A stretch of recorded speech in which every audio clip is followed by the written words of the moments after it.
तो देखो दो क्वेश्चंस क्या कह रहा है, the figure shows the producing gas oil ratio to be GOR, मान लो दिया हुआ है बिहेवियर विद टाइम, ठीक है। An initial condition PB is the bubble point pressure दे दिया, और PR क्या रिप्रेजेंट कर रहा है pressure with respect to time. ये प्रोड्यूसिंग GOR इन्होंने एक्स एक्सिस में बना लिया और टाइम T1 एंड T2 बताया। Which of the following is true, हमें इसके बारे में बताना है।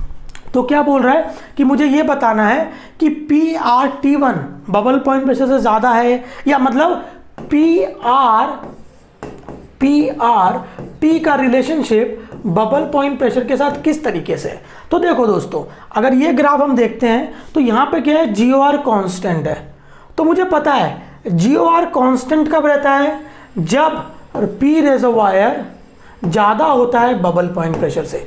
तो PT1 क्या हो गया मेरे लिए, PR T1 क्या हो गया मेरे लिए, ग्रेटर देन क्या हो गया, बबल पॉइंट हो गया, पहली चीज़। फिर क्या हुआ, यहाँ पे गैस क्या हुआ, एक्सपेंशन आया है, मतलब ये आपका बबल पॉइंट प्रेशर है।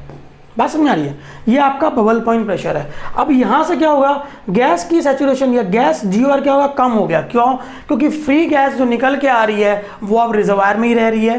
कब तक, जब तक क्रिटिकल गैस सैचुरेशन तक ना पहुँच जाए। उसके बाद क्रिटिकल सैचुरेशन तक पहुँचने के बाद ये वैल्यू इंक्रीज कर रही है, ठीक है। तो ये पॉइंट क्या हो गया, ये प्रेशर क्या हो गया, कहीं ना कहीं बबल पॉइंट प्रेशर से क्या है, कम है। तो PR T2 क्या हो गया मेरे लिए, लेस देन बबल पॉइंट हो गया। अब देख लो रिलेशनशिप कौन सा एग्जिस्ट कर रहा है, PR T1 is greater than bubble point, बहुत बढ़िया बात। PR T2 is greater than bubble point ना, PR T1 greater than bubble point, PR T2 less than bubble point. ये आंसर हो गया मेरे लिए, कोई दिक्कत नहीं है। तो मेरे लिए आंसर क्या हो गया, B। आराम से क्या हो गया, ये सॉल्व हो गया, कोई ज़्यादा दिमाग लगाने की ज़रूरत नहीं। लेकिन ये ड्रॉप को याद रखना, ये सिग्नेचर है किसका, सॉल्यूशन गैस ड्राइव का, ठीक है।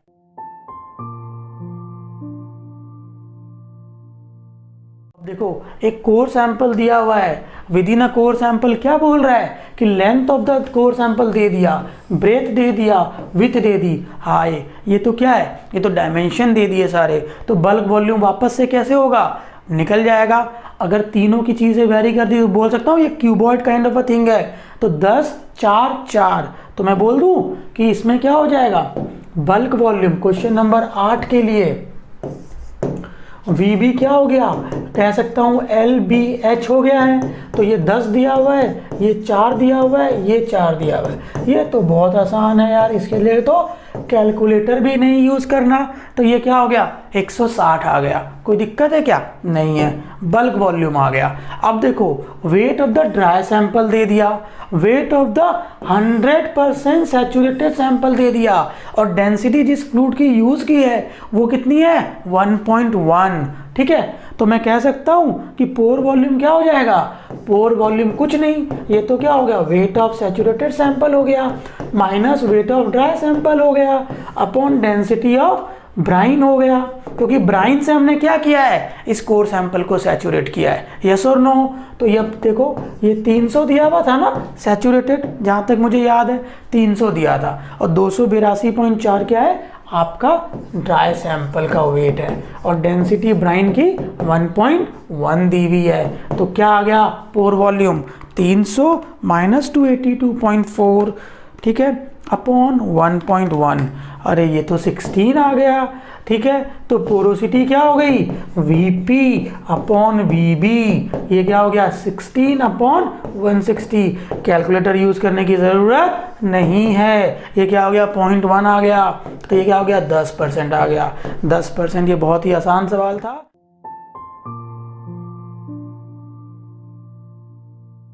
अब एक इम्पॉर्टेंट बात भी बताता हूँ आपको, जो मेरे साथ हुई थी 2016 में, है ना। देखो हमारे गेट 2016 में क्या हुआ, एक सवाल आया। एक सवाल क्या आया कि बोला कि पोरोसिटी बताओ क्यूब का क्या होगा, हेक्सागोनल का क्या होगा। और हमने तो रट रखी थी कि क्यूब का तो 47.6% होता है, और हेक्सागोनल का कितना होता है 40 के आसपास, 39.6 के आसपास, 39.5 के आसपास। तो हमने तो देखा और हमने फट से क्या किया, टिक्की लगा दी। आंसर क्या हो गया, C। और गेट ने इसको सही भी कर दिया, हमको 2 नंबर मिल गए। लेकिन फिर गेट में क्या हुआ, हम जैसे कि आपने देखा होगा कि गेट चैलेंज करने के लिए एक ऑप्शन देता है। तो जब सवाल को इसको चैलेंज किया गया तो कुछ रिसर्च पेपर्स में जो कि बिलोंग कर रहे थे मटेरियल साइंस के पेपर्स को, तो उसमें आपने देखा होगा मटेरियल साइंस में भी कुछ स्ट्रक्चर्स होते हैं जिसमें हम बोलते हैं कि क्यूबिक स्ट्रक्चर है, बॉडी बीसीसी स्ट्रक्चर है, एफसीसी स्ट्रक्चर्स है, ऐसे कुछ स्ट्रक्चर्स हैं, ठीक है। उनमें क्या था, हेक्सागोनल की पैकिंग 26% के आसपास आती है, ठीक है। वो पेट्रोलियम इंडस्ट्री से रिलेटेड नहीं है, वो मटेरियल साइंस से रिलेटेड है, ठीक है। लेकिन लोगों ने वो स्टडी कर रखा है, उनमें पेपर्स हैं, तो उन्होंने प्रेजेंट किया कि आपने पूछा वॉइड स्पेस कितने होते हैं हेक्सागोनल पैकिंग में, ठीक है। तो हेक्सागोनल पैकिंग में कुछ किताबों में ये दिया हुआ है कि हेक्सागोनल पैकिंग कितनी होती है, अराउंड 26% होती है। उन्होंने प्रूफ भी सबमिट किया, तो गेट को क्या करना पड़ा, आंसर ऑप्शन ए भी सही करना पड़ा। तो उन्होंने क्या किया, आंसर ए और सी दोनों ही सही मान लिए, ठीक है, सही मान लिए। तो हमको क्या है, पेट्रोलियम इंजीनियरिंग की बात करें तो ये आंसर मेरा ज़्यादा सही है, और अगर हम ओवरऑल बात करें तो ये दोनों आंसर ही क्या हो जाते हैं, मेरे सही हो जाते हैं, ठीक है। तो याद रखना कि अगर in case in future GATE में एक सवाल आता है जिसमें मान लो कि ऑप्शन क्या हो, 39% हेक्सागोनल का दिया ही ना हो, तो उसको 26 भी मार सकते हैं, कोई दिक्कत नहीं।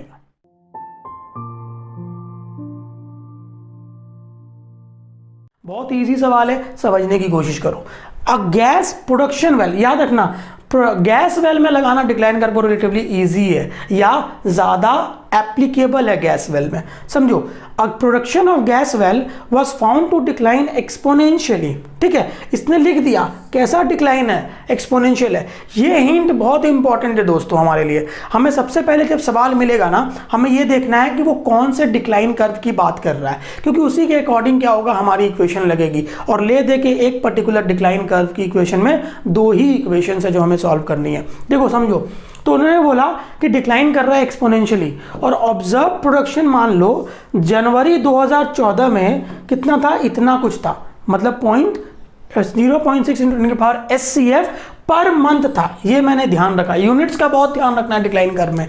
अब बोला है 1 जनवरी 2015, मतलब 1 साल के बाद क्या हो गया, रेट गिर के कितना हो गया, 0.4 SCF पर मंथ हो गया। समझना ग्राफिकल फॉर्म में, अगर मैं बोलूं कि मैं बोलता हूं कि मान लो 1 जनवरी ये है 2014 में रेट कितना था, 0.6 था। अब 2015 में रेट गिर के कितना हो गया, 0.4 हो गया। यही बात बोल रहा है वो, ठीक है। अब पूछ रहे हैं हमसे, और इकोनॉमिक लिमिट जो प्रोडक्शन की है वो हमने मान लो अपना कैलकुलेशन करके निकाला कि इतना तेल अगर हम प्रोड्यूस करेंगे तो रेट क्या है, मतलब प्रोजेक्ट क्या है, इकोनॉमिकल है। तो हमने क्या बोला, एक इकोनॉमिक लिमिट बोल दी वेल की, मान लो कुछ ये है, और इसकी वैल्यू कितनी सेट कर दी, 0.002, ठीक है, कि इतने रेट तक प्रोजेक्ट क्या है, इकोनॉमिकल है, ठीक है। तब हमें बताना है कि economic production limit of the well is estimated to be this, the remaining reserves of the well as on 15 this, कितना बचा, मतलब मुझे क्या बताना है, मुझे 2015 से लेके यहां तक के रिमेनिंग रिजर्व्स बताने हैं कि अगर इसके बीच में क्या होगा, ठीक है। तो अगर मैं बात करूं तो अगर ये ट्रेंड मान लो मैंने यहाँ फॉलो किया तो यही ट्रेंड मान लो ये कंटिन्यू यहाँ तक चल गया, ठीक है। तो एरिया अंडर द कर्व जो है वो मुझे निकालना है, मुझे बेसिकली इस एरिया को बताना है, ठीक है। मुझे 2015 मतलब the remaining reserves for the well as on this, मतलब इतना बताना है। 15 के बाद इकोनॉमिक लिमिट तक पहुंचने के लिए हमारे पास कितने हाइड्रोकार्बन बचा है, ठीक है। तो देखो सबसे पहले क्या है, एक्सपोनेंशियल डिक्लाइन है, तो मुझे पता है डिक्लाइन रेट क्या है, कांस्टेंट है। अब डिक्लाइन रेट दिया नहीं है तो डिक्लाइन रेट निकालना पहले जरूरी है, तो पहले निकालते हैं QT is equal to QI e की पावर माइनस dt, मैंने लिख लिया, ठीक है। QT कितना दिया है मेरे पास, QT मुझे दिया हुआ है 0.4 इज इक्वल टू 0.6 ई की पावर। अब समझना मेरी बात, इसके यूनिट देखो, कुछ बातें बताता हूं। क्यू की यूनिट क्या है, मिलियन, मान लो SC कितना है, SCF पर मंथ में है, कोई दिक्कत, 10 की पावर 10 है, 10 की पावर 10 दोनों तरफ कट जा रहा है, तो SCF पर मंथ में है, ये कितना है, ये मेरे पास है SCF पर मंथ। मतलब समझने की कोशिश करना कुछ बातें, मतलब जो रेट ऑफ डिक्लाइन है, मतलब क्या हो गया कि ये जो रेट मुझे मिल रहा है वो SCF पर मंथ में मिल रहा है। तो दोनों की यूनिट मैंने इधर क्या कर दी, बराबर रख दी। अब मैं क्या देखता हूं कि ये जो डिक्लाइन हुआ है वो कितने टाइम में हुआ है, 1 साल में हुआ है, वो 1 साल में हुआ है। तो मुझे D निकालना है। अब बात को समझने की कोशिश करना, इधर से ये मिटा देता हूं। अब मैं बात को समझने की कोशिश करना, इन दोनों के यूनिट आपस में सेम होनी चाहिए, पहली बात। 3 बातें ध्यान रखनी है। पहली बात क्या हो गई कि Q की यूनिट सेम होनी चाहिए, D और T की यूनिट सेम होनी चाहिए।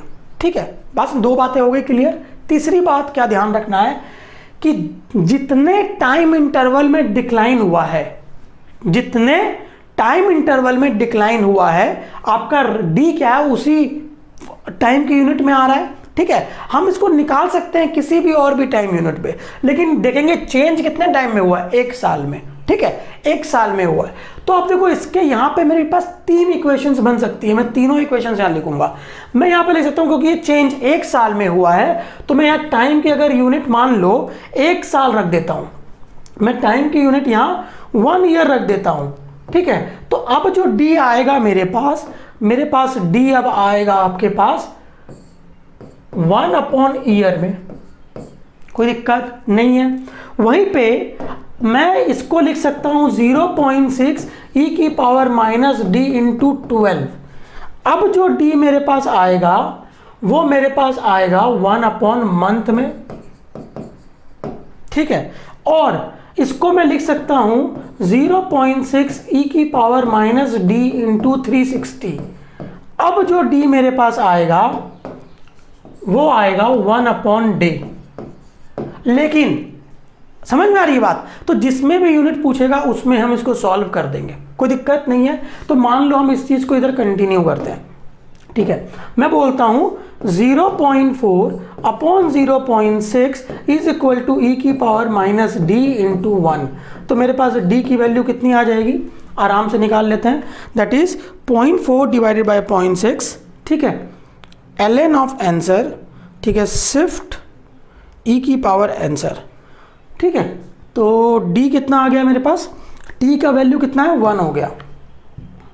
T का वैल्यू कितना है, 1 हो गया यहाँ पे, इंटू 1।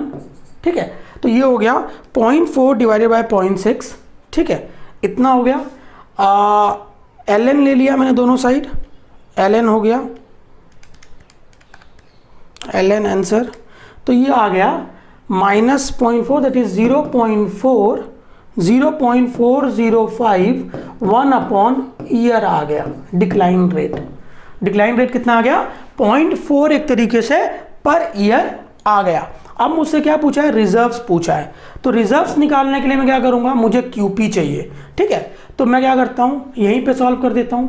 मैं बोलता हूं QP will be equal to QI minus QT upon D। अब बात समझना, ठीक है, QI कितना दिया हुआ है, देखो समझो QI माइनस QT। ठीक है, मुझे यहां से अगर यहां तक निकालना है, ठीक है, या फिर मुझे रिजर्व्स कहां से कहां तक निकालना है, इन दोनों के बीच निकालना है। तो मेरे लिए QI क्या हो गया, 2005 वाला रेट क्या हो गया, QI हो गया। दैट इज 0.4 माइनस 0.002 इंटू 10 की पावर 10 अपॉन, अब देखो ये इसका यूनिट क्या है, Q का यूनिट क्या है, SCF पर मंथ है। ठीक है, और मैंने जो डिक्लाइन रेट निकाला दैट इज 0.405, ये क्या है, पर ईयर है। तो इसको जब ईयर में कन्वर्ट करेंगे तो किससे मल्टीप्लाई कर देंगे, 12 से। तो अब मेरे पास QP कितना आ गया, वो हो गया 0.4 minus 0.002 into 12 divided by 0.405, that is 11.79 into 10 की पावर 10 SCF। ठीक है, दैट इज 11.8 हो गया आंसर। तो ये क्या रेंज में आ गया। अब इसमें देखो कुछ बातें जो समझने लायक थी, देखो वापस से रिपीट करता हूं। पहली चीज, आप इसको क्या कर सकते हो, इस इक्वेशन से भी सॉल्व करके निकाल सकते हो, आप इस इक्वेशन से भी सॉल्व करके निकाल सकते हो। आपके पास क्या होगा, डिक्लाइन रेट अब आ जाएगा 1/मंथ 1/डे। अब जब आप यहां पे रखोगे तो आपको वापस से क्या करना है, क्यू और डी के यूनिट को बैलेंस करना है। ठीक है, यूनिट बैलेंस करना बहुत इंपॉर्टेंट है। आप इनकी यूनिट्स बैलेंस रखना, इनकी यूनिट्स बैलेंस रखना, कोई दिक्कत नहीं है।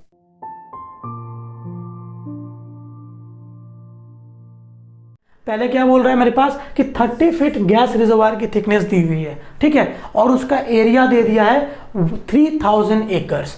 तो एरिया दे दिया और थिकनेस दे दी, ठीक है, और एकड़ का फीट का कन्वर्जन भी बता ही दिया। पोरोसिटी दे दी 15%, कोनेट वाटर सैचुरेशन दे दिया 20%, ठीक है, मतलब ऊपर की सारी चीजें दे दी।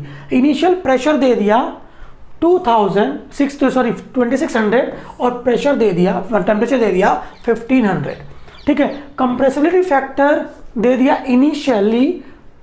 इनिशियली दे दिया 0.82, ठीक है, और gas is produce in the reservoir till it attains और फाइनल, मतलब प्रेशर जब गिर गया, कितना गिर गया, 1000 psi तक प्रेशर गिर गया, और वहां Z दे दिया। आइसोथर्मल कंडीशन मतलब टेम्परेचर चेंज नहीं हुआ है। अब मुझे रिकवरी फैक्टर बताना है, ठीक है। तो देखो यहां पे क्या बोल दिया, एक तरीके से ये एक तरीके से गैस रिजर्वायर हो गया विदाउट किसके, विदाउट एक्यूफर के। तो समझना, इसको बहुत स्मार्टली अगर करने जाओगे ना तो रिकवरी फैक्टर है म्यू एंड मिनटों में आंसर निकल जाएगा। कैसे, बात समझना, मुझे एरिया कोई चीज की जरूरत नहीं है, मुझे सिर्फ रिकवरी फैक्टर परसेंटेज में पूछा है। तो देखो मैं क्या ये लिख दूं, रिकवरी फैक्टर जो मेरे पास है मैं बोल देता हूं कि यहां पे, क्योंकि ये मुझे एक तरीके से सैचुरेशन का चेंज नहीं बोल रहा है, ठीक है, तो ये कहीं ना कहीं क्या है, एक वॉल्यूमेट्रिक काइंड ऑफ रिजर्वायर है, मतलब जिसमें गैस कैप नहीं प्रेजेंट है। तो मैं क्या लिख सकता हूं, formula 1/BGI minus 1/BGR upon 1/BGI।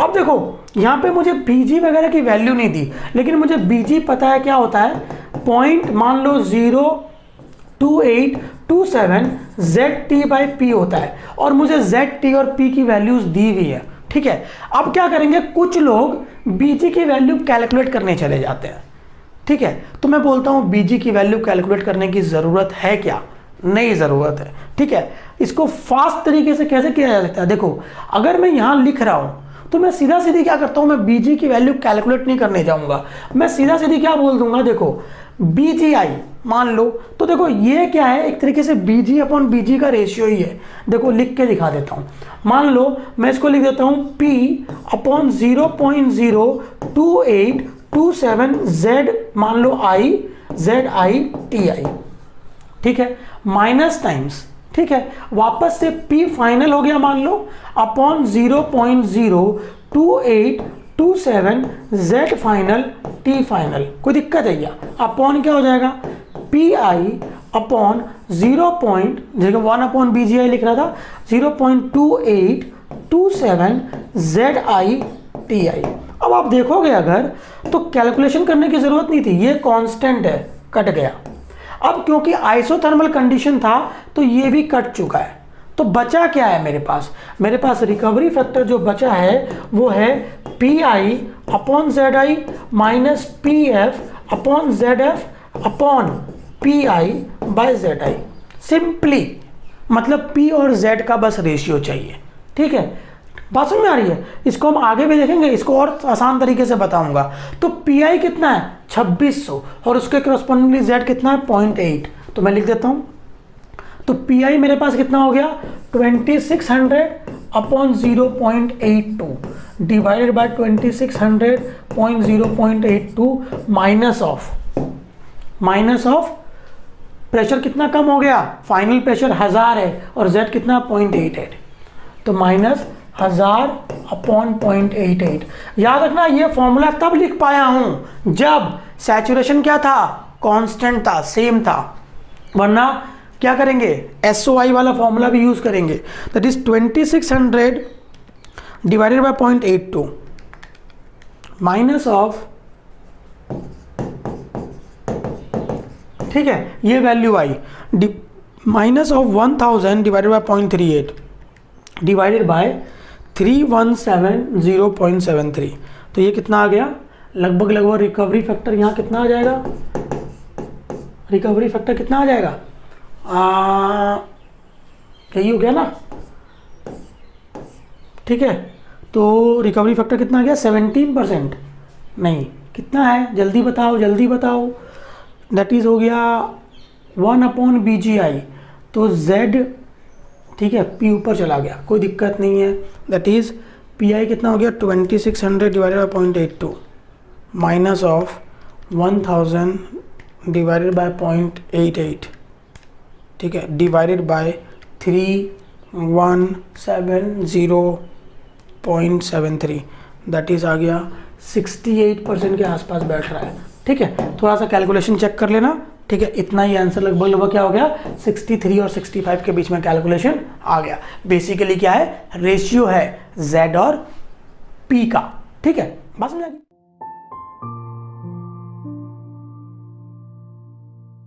इसमें वापस क्या बोला है कि brine is used to measure absolute permeability of a core plug and the core plug is 4 centimetre long, ठीक है, 4 सेंटीमीटर क्रॉस सेक्शनल एरिया, ठीक है, विस्कोसिटी दे दी है, कांस्टेंट फ्लो रेट दे दिया है और एटमॉस्फेयर, सेम क्वेश्चन है, ठीक है, जैसा अभी हमने प्रैक्टिस किया है, सेम टू सेम क्या है, क्वेश्चन नंबर 18 भी वैसा ही सवाल है, सब कुछ वैसे ही दे दिया, क्या लगाना है, K is equal to Q mu L by A delta P लगा दो, Q कितना है 0.5 है और म्यू कितना है 2 है और L कितना है सेंटीमीटर में चाहिए, L सेंटीमीटर में 4 दिया हुआ है और एरिया कितना है 4 सेंटीमीटर सेंटीमीटर स्क्वायर में चाहिए था, सेंटीमीटर स्क्वायर में, और 4 ATM ये दिया हुआ है, ये कट गया, ये 2 बच गया, ये कटा, ये 0.25 हो गया, तो कितना हो गया 0.25 डार्सी।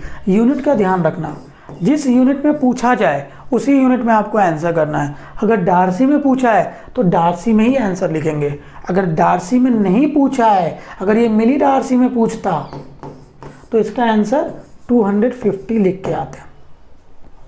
बस समझ आ रही है, ठीक है।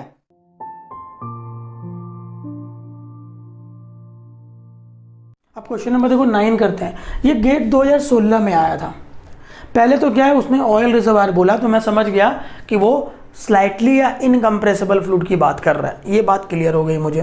फिर उसने सर्कुलर ड्रेनेज एरिया बोला, सर्कुलर ड्रेनेज एरिया बोलते ही मैं समझ गया कि वो किसकी बात कर रहा है, रेडियल फ्लो की बात कर रहा है।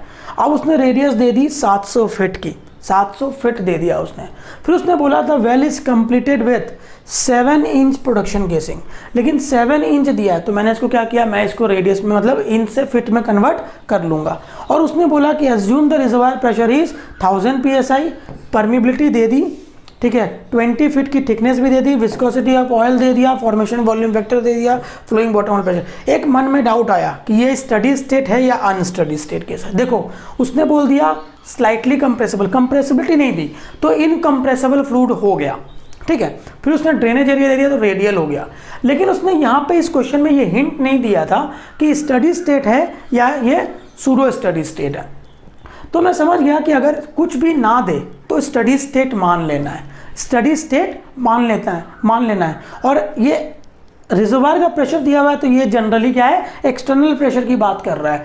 तो मेरे लिए इक्वेशन क्या हो गई, मैंने आराम से इक्वेशन लिख ली, QSC is 7.08 10⁻³ KH PE - PWF upon mu B0 ln RE/RW। देखो इससे आसान कुछ आ नहीं सकता था, ठीक है, और ये इक्वेशन मस्त हमने लिख भी ली। अब लेकिन एक चीज़ आप देखोगे, मैं अभी बोलूँ, एक चीज़ उसने जो खेल दी ना वो क्या है, मैंने यहाँ पे इसको कन्वर्ट कर लिया इन से फिट में, तो 7 को डिवाइड कर दिया मान लो 12 से, तो ये आ गया 0.58। लेकिन अगर आप ध्यान दोगे तो ये प्रोडक्शन केसिंग है, ये प्रोडक्शन केसिंग है। मतलब उसने यहाँ पे क्या किया, उसने रेडियस नहीं दिया था, उसने डायामीटर दिया था। ये प्रोडक्शन केसिंग जो है उसने क्या बोला कि ये प्रोडक्शन केसिंग का जो डाया है ये 7 इंच का है, तो रेडियस कितनी हो जाएगी 3.5 इंच। और इसकी अब RW जब आप निकालोगे फिट में, तो 3.5 को डिवाइड करोगे 12 से, दैट इज 0.291। मैंने इन से फिट में तो बदल दिया, मैंने इक्वेशंस पकड़ ली, सब कुछ कर दिया, लेकिन मैं क्या किया, 7 इंच प्रोडक्शन केसिंग का जो डायमीटर था उसको रेडियस में कन्वर्ट करना भूल गया। मुझे ये ध्यान नहीं दिया कि ये रेडियस नहीं, ये डायमीटर दिया हुआ है, और सवाल क्या हो गया, गलत हो गया। ठीक है, आज तक वो चूकता है, इंस्पाइट ऑफ द फैक्ट कि आज भी हम ओएनजीसी में है, लेकिन फिर भी क्या है, ये बात अखरती है कि ये नंबर यहाँ पे हमने मिस किए। ठीक है, कई ऐसे लोग भी होंगे जिन्होंने सेम गलतियां की होंगी और आज वो उस पोजीशन पे नहीं है, मान लो उन्होंने ओएनजीसी मिस कर दी। बात में आ रही है? तो ये चीज़ें बहुत ध्यान रखने वाली चीज़ें हैं, और अगर हमको ये क्या, अगर एक गलती छोटी सी कर दी तो मैं जानते हुए सवाल को क्या करूँगा, गलत कराऊँगा। तो ये काम हमें नहीं करना है। ठीक है, ये क्या है, 7.08 10⁻³ के कितना है, के दिया हुआ है मुझे कितना कितना कितना, के इज 50 और हाइट इज 20, तो 50 × 20 और डेल्टा पी कितना हो गया, 1000 और 500, तो 500 ही हो गया क्या, 500 हो गया, अपॉन म्यू कितना दिया हुआ है, म्यू दिया है 3cp और बी नॉट कितना दिया हुआ है 1.25, तो 3 × 1.25 ln ऑफ, ln कितना है, ये तो है 700। देखो उन्होंने डाटा ही बहुत अच्छा दिया था, 700/7 कर दो, मस्त 100 आ रहा था। ठीक है, लेकिन ये गलत था। ठीक है, तो ये क्या हो गया, 700 डिवाइडेड बाय क्या होगा, 0.291। ठीक है, अब देखो आंसर फट से आ जाएगा। मतलब बहुत ध्यान रखने के बाद भी गलतियां हो जाती हैं। ठीक है, तो आपको क्या है, गलतियां एकदम नहीं करनी, इसको क्या करना है, बिल्कुल ही मिनिमाइज कर देना है।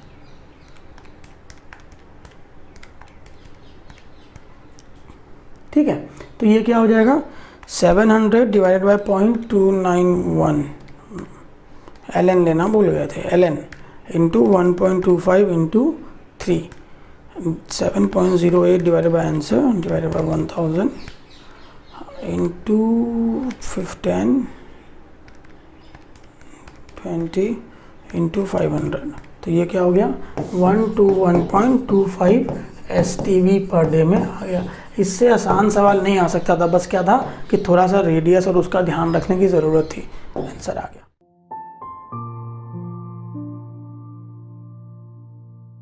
अब देखो ये बहुत ही मज़ेदार सवाल है, इसको करने की कोशिश करते हैं।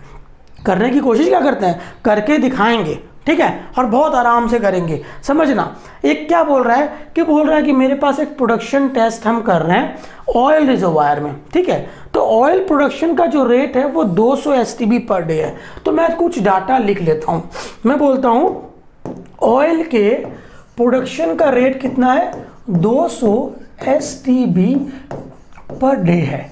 ठीक है, अब मैंने क्या बोला कि मेरे पास प्रोड्यूसिंग GOR, देखो प्रोड्यूसिंग GOR, ठीक है, तो GORP लिख दूंगा इसको, 800 SCF पर डे।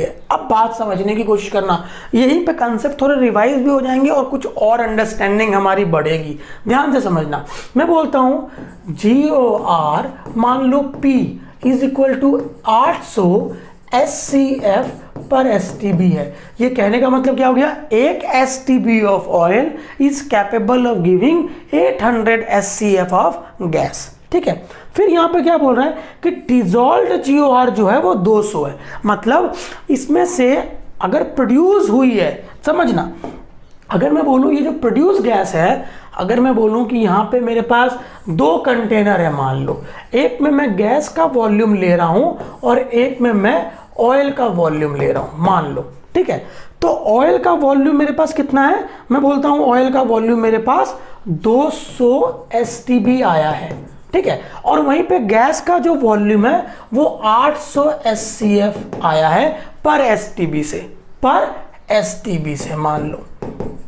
ठीक है, तो अब ये क्या बोला, इसमें से 800 में 200 क्या है, डिजॉल्व्ड है। मतलब 200 जो वॉल्यूम गैस का है, मतलब RS जो है वो 200 SCF पर STB है। ठीक है। तो देखो अब RS हो गया 200 STB, ठीक है।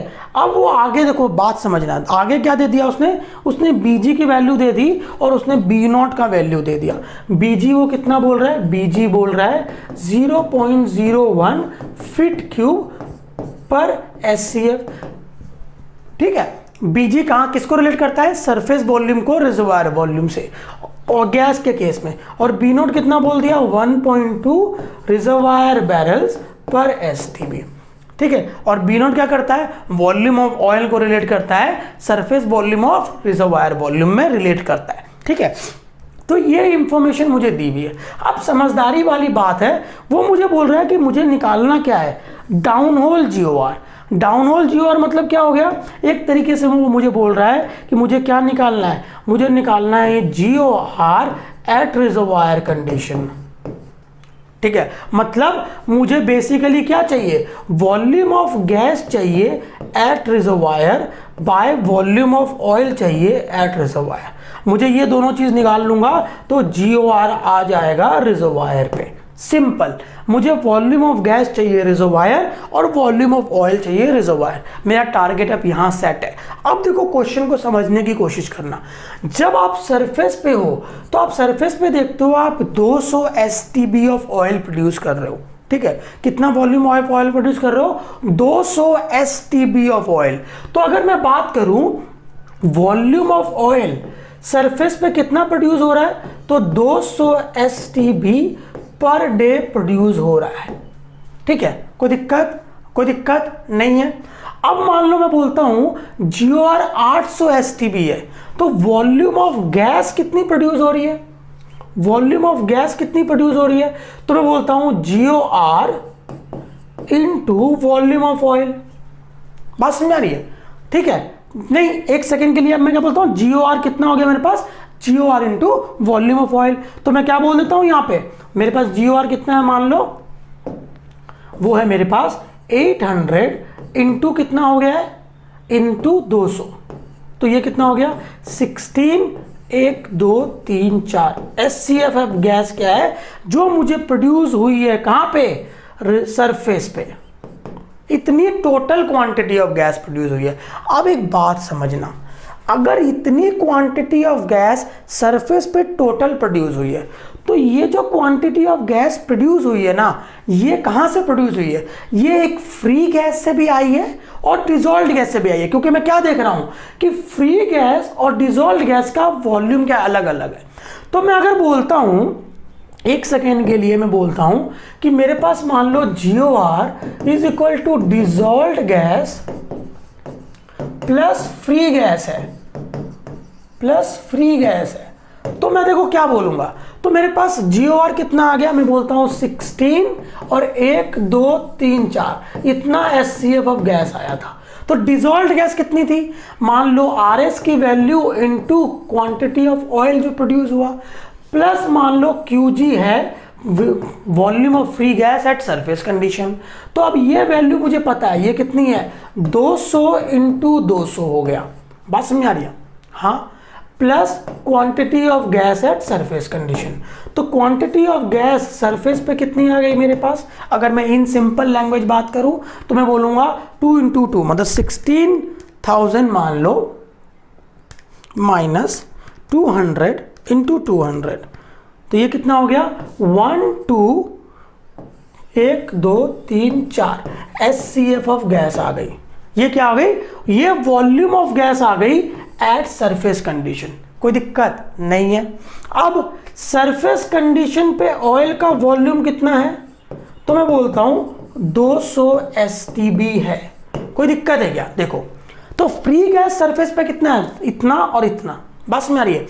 अब अगर मान लो आपने रिजर्वायर टेम्परेचर बढ़ाया या उस सरफेस गैस का प्रेशर टेम्परेचर बढ़ा दिया, तब क्या होगा, इतनी जितनी भी गैस थी वो वापस से ऑयल में डिजॉल्व हो जाएगी। पास में आ रही है, हाँ। तो अब अगर मुझे रिजर्वायर कंडीशन में मान लो QG चाहिए, मुझे QG चाहिए रिजर्वायर कंडीशन में, तो मुझे पता है BG इज इक्वल टू मान लो volume of gas at reservoir to volume of gas at surface. तो QG रिजर्वायर क्या हो जाएगा, एक तरीके से QG सरफेस इंटू BG हो जाएगा। तो ये कितना हो गया 1 2 1 2 3 4 into 0.01 feet cube, correct, is equal to कितना हो जाता है 1200 फीट क्यूब आ गया volume of gas in reservoir. कोई दिक्कत नहीं है। वैसे ही अगर हम volume of oil at reservoir निकाल लें तो ये क्या हो जाएगा B0 into volume of oil at surface हो जाएगा। तो B0 कितना दिया 1.2 और volume of oil at surface कितना है 200 SCB।